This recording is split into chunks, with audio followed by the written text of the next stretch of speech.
Bienvenidos a nuestro curso virtual de Historia del Perú para el segundo grado de secundaria. Les saluda el profesor Andy Ortiz Tomasto.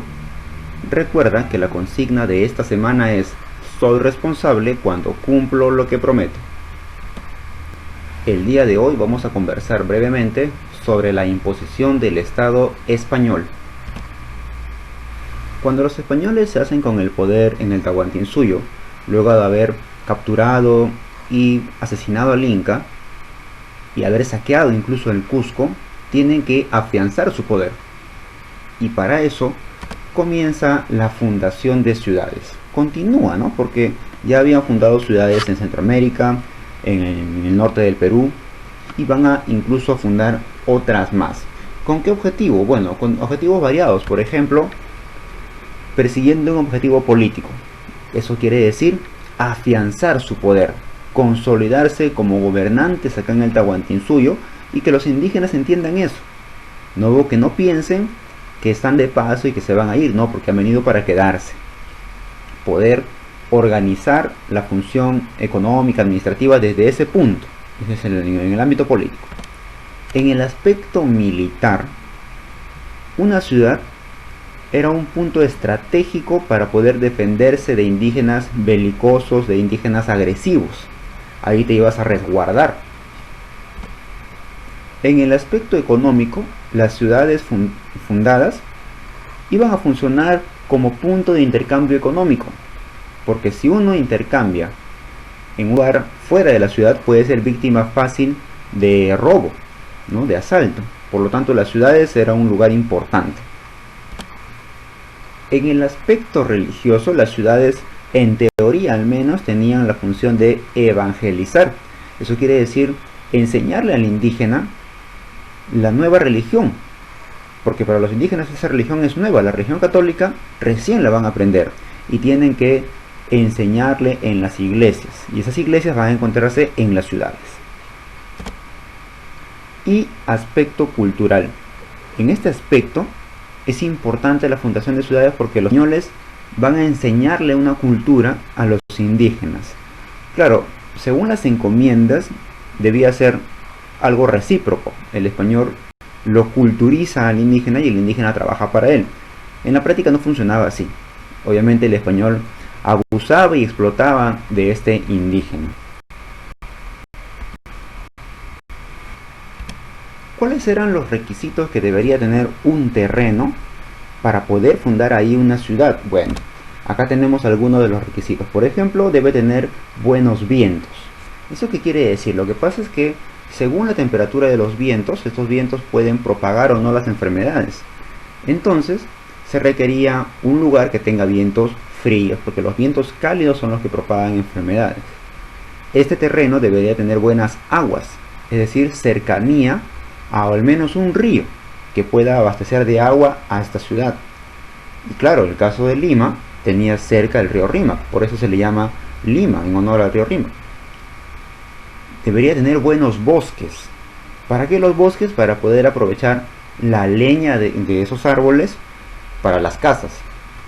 Buenos pastos, porque los animales que se tienen que cuidar alrededor tienen que comer esos pastos. Buenas tierras para desarrollar la agricultura. Y recuerda que la agricultura es el sustento alimenticio de toda la ciudad.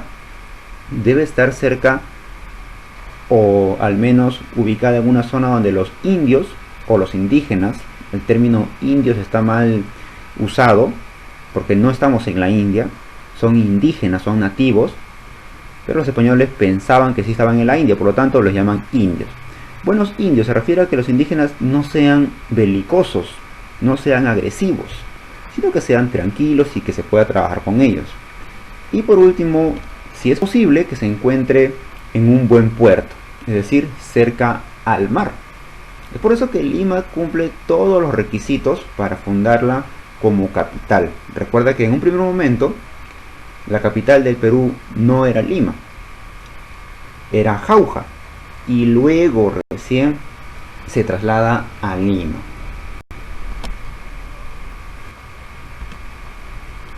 ¿Cuáles eran las características de las ciudades que los españoles iban fundando en el Tahuantinsuyo? Bueno, generalmente tienen las mismas características que las ciudades españolas. Es una copia prácticamente. Acá tenemos nosotros el plano de la ciudad de Lima, capital del Perú, fundada en el año 1535. Así era la ciudad de Lima en esa época. Y tenía, por ejemplo, una plaza mayor ubicada al centro. Acá está su plaza mayor. Mira, donde señala la flechita número 1, su plaza mayor. ¿Qué más debía tener una ciudad? Debía tener calles y viviendas organizadas en forma cuadrangular. Mira, hay puros cuadrados acá. Puros bloques de cuadrados parece. Ya, son viviendas, casas organizadas en forma cuadrangular. Sus calles, además, deberían ser líneas rectas, no curvas, ¿no? En lo mayor posible, líneas rectas. Salvo que el terreno no lo permita, pero en este caso sí. Viviendas organizadas en cuadrados y calles rectas, paralelas entre sí. Además, alrededor de la plaza deberían estar ubicadas las instituciones más importantes, los edificios más importantes, como son una municipalidad o un cabildo que se le llama en esta época, la iglesia, el edificio donde va a vivir el gobernador. Y todas estas condiciones se han diseñado al igual que las ciudades españolas. Y por último, viviendas que no necesariamente eran comerciales, pero podían organizarse. Además, podemos mencionar este hecho de que la ciudad se encontraba amurallada. Lima estaba amurallada. Acá está cerca al río, tal como lo decían los requisitos. Y efectivamente, esto es Lima, mira. Acá está en el centro la Plaza de Armas. Alrededor los edificios más importantes, efectivamente, acá está el Palacio de Gobierno, creo que en algún momento fue la casa de Francisco Pizarro. Al costado se encuentra la catedral, la iglesia. Al otro costado se encuentra la Municipalidad de Lima. Las casas, las cuadras organizadas, mira, en forma cuadrangular formando solares de 4 viviendas en aquella época. Y calles rectas paralelas.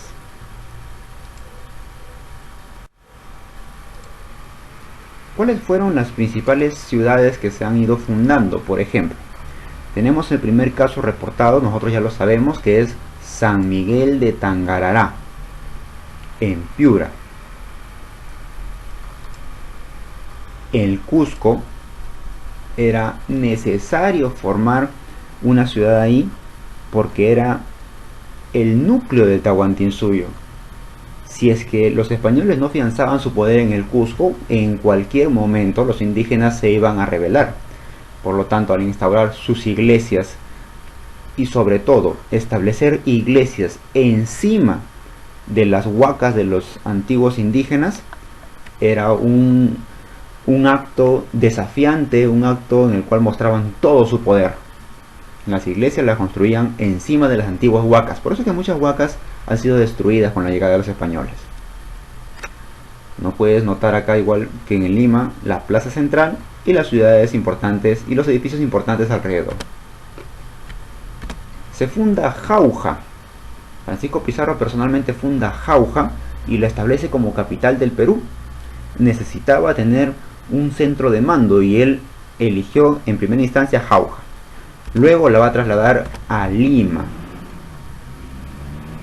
El 18 de enero de 1535 es fundada la ciudad de Lima. Se funda también Trujillo, Huamanga y por último Arequipa. Entre otros, como por ejemplo Chachapoyas, pero la característica es muy similar. La plaza principal en el centro, rodeado de edificios importantes. Incluso la plaza principal tiene diseño en X. Y las calles alrededor paralelas, rectas, manzanas ubicadas en forma cuadrada, en forma cuadrangular. Las viviendas simplemente adornaban esta zona, organizadas de manera bastante estricta.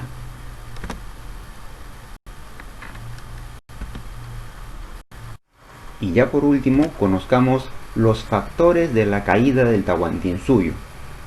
¿Por qué un ejército tan grande e importante como el Tahuantinsuyo, con un ejército aproximado de 50.000 soldados, va a ser derrotado por un poco más de 100 españoles? ¿Cómo fue eso posible? Bueno, hay algunos factores que nos van a explicar eso. Por ejemplo, en el aspecto interno, porque hay causas internas, desde dentro del Tahuantinsuyo se encuentra el apoyo de los indígenas a los españoles. ¿Por qué los indígenas apoyaron a los españoles? Muy sencillo. Cuando los incas aún no tenían conocimiento de los españoles, mucho antes de que lleguen ellos acá, empezaron a expandirse. Cuando los incas se expanden, lo hacen de manera pacífica o violenta. Los que se someten de manera pacífica, bien, felices, están tranquilos con el imperio incaico, como pasó en el caso de los Chincha. Pero los que son sometidos de manera violenta van a irse a la guerra con los incas, y los incas los van a derrotar.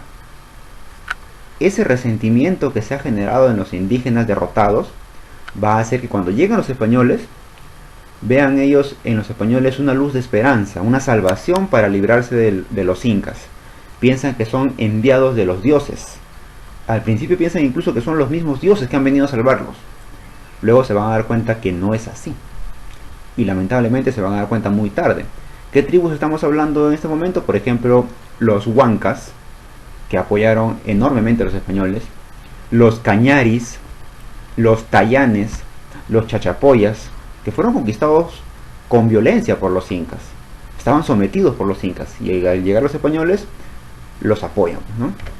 Además de la división del imperio, imagínate, si Francisco Pizarro con toda su hueste hubiera venido al Tahuantinsuyo a atacar y hubiera habido un solo inca, por ejemplo en la época de Pachacútec, otra hubiera sido la historia.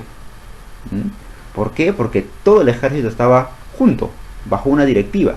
Acá tenemos un ejército dividido, un ejército que está pendiente de lo que vaya a ser la otra parte, la otra mitad del ejército.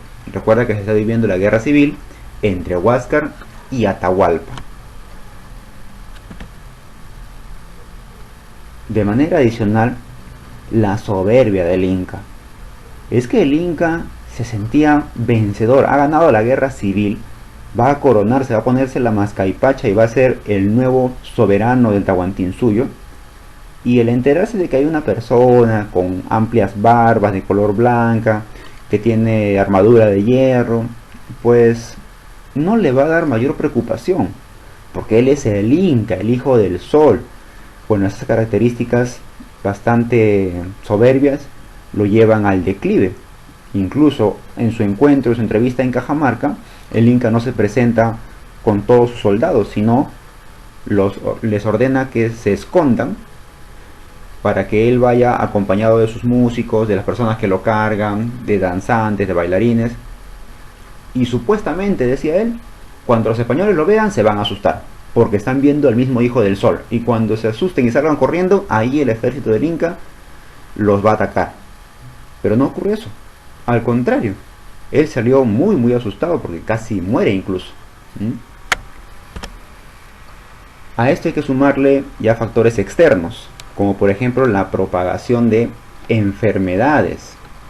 Y es que se han juntado dos culturas que nunca se han visto desde hace miles de años que se ha separado la Tierra, los continentes se han separado y las enfermedades también han ido evolucionando diferente. Ya los españoles tenían anticuerpos para estas enfermedades, como por ejemplo la influenza, como por ejemplo la viruela, el tifus, el cólera.